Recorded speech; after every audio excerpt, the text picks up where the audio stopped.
ओम श्री परमात्मने नमः। श्री हरि चरण पर मैं परमपिता परमेश्वर के चरणों में नमस्कार करता हूँ। भगवान श्री कृष्ण एवं मनुष्यों में श्रेष्ठ अर्जुन के चरणों में नमस्कार। माँ सरस्वती के चरणों में नमस्कार। भगवान वेदव्यास जी के चरणों में नमस्कार करता हूँ। इस मेरी मातृभूमि के चरणों में नमस्कार करता हूँ। सभी मेरे देशवासियों का प्यार भरा स्वागत करता हूँ। इस वीडियो को आप पूरा सुने, अंत तक सुने। इस वीडियो को सुनने वाले मेरे देश के हर कोने में घरों बैठी माताओं के चरणों में ही चरण स्पर्श करता हूँ। बहनों भाइयों को प्यार भरा नमस्कार। यह वीडियो श्री कृष्ण अर्जुन संवाद का है। जब महाभारत युद्ध में अर्जुन धर्म संकट में था, तनाव में था, चिंताओं से घिर गया था, कोई निर्णय नहीं ले पा रहा था, तब भगवान की शरण में गया और भगवान ने उन्हें गीता का उपदेश देकर धर्म संकट से बाहर निकाला और अंत में विजय श्री का ताज पहनाया।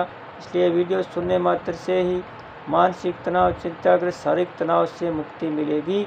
इसलिए आप सब श्रोतागण से मेरी विनती है, इस शुभ प्रभात में पुण्य का भागीदार बनकर जन कल्याण में अपना सहयोग दें। वीडियो को ज़्यादा से ज़्यादा सब्सक्राइब करें, शेयर करें और लाइक करें।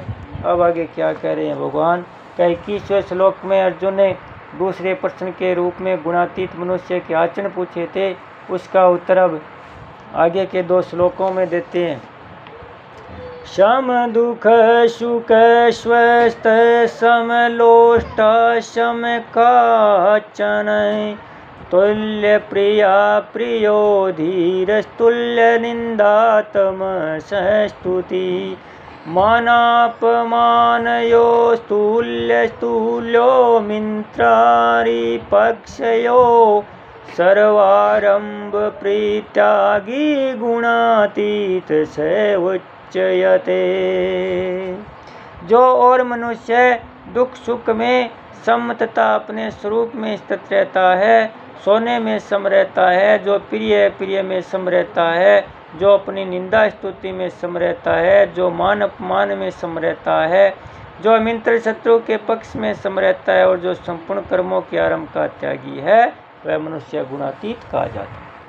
व्याख्या। धीर सम दुख सुख है, नित्य नित्य सारे सार आदि के तत्वों को जानकर स्वच्छिद स्वरूप में स्थित होने से गुणातीत मनुष्य धैर्यवान कहलाता है। पूर्व क्रमों के अनुसार आने वाले अनुकूल प्रतिकूल परिस्थिति का नाम सुख दुख है, अर्थात प्रारब्ध के अनुसार शरीर इंद्रियों आदि के अनुकूल परिस्थिति को सुख कहते हैं और शरीर इंद्रियों आदि के प्रतिकूल परिस्थिति को दुख कहते हैं। गुणातीत मनुष्य इन दोनों में सम रहता है। तात्पर्य कि सुख दुख रूप ब्रह्म परिस्थितियाँ इसके कहे जाने वाले अंतःकरण में विकार पैदा नहीं कर सकती, उसको सुखी दुखी नहीं कर सकती। स्वस्थ स्वरूप में सुख दुख है ही नहीं, स्वरूप से तो सुख दुख प्रकाशित होते हैं। अतः गुणातीत मनुष्य आने जाने वाले सुख दुख का भोगता नहीं बनता, परंतु अपने नित्य निरत रहने वाले स्वरूप में स्थिर रहता है। समलोष्टा समकाचन है, उसका मिट्टी के ढेले पत्थर और स्वर्ण में न तो आकर्षण राग होता है और न विकर्षण द्वेष होता है, परंतु व्यवहार में वह ढेले को ढेली की जगह रखता है, पत्थर को पत्थर की जगह रखता है और स्वर्ण को स्वर्ण की जगह तिजोरी आदि में रखता है। तात्पर्य यदि उनकी प्राप्ति है, प्राप्ति में उसको हर्ष शोक नहीं होते, वह सम रहता है, तभी उनसे व्यवहार के योग्य ही करता है। ढेले पत्थर और स्वर्ण का ज्ञान न होना समता नहीं कहलाती। समता वही है कि इन तीनों का ज्ञान होते हुए भी इनमें राग द्वेष न हो। ज्ञान कभी दोषी नहीं होता, विकार ही दोषी होते हैं। तुल्य प्रिया प्रिय क्रियमाण कर्मों की सिद्धि है, सिद्धि में अर्थात उनके तत्कालीन फल की प्राप्ति है, प्राप्ति में भी वह सम रहता है। तुल्य निंदात्मस्तुति, निंदा और स्तुति में नाम की मुख्यता होती है। गुणातीत मनुष्य का नाम के साथ कोई संबंध नहीं रहता, तो कोई निंदा करे तो उसके चित्त में खिन्नता नहीं होती और कोई स्तुति करे तो उसके चित्त में प्रसन्नता नहीं होती। इसी प्रकार निंदा करने वालों के प्रति उनका द्वेष नहीं होता और स्तुति करने वालों के प्रति उनका राग नहीं होता।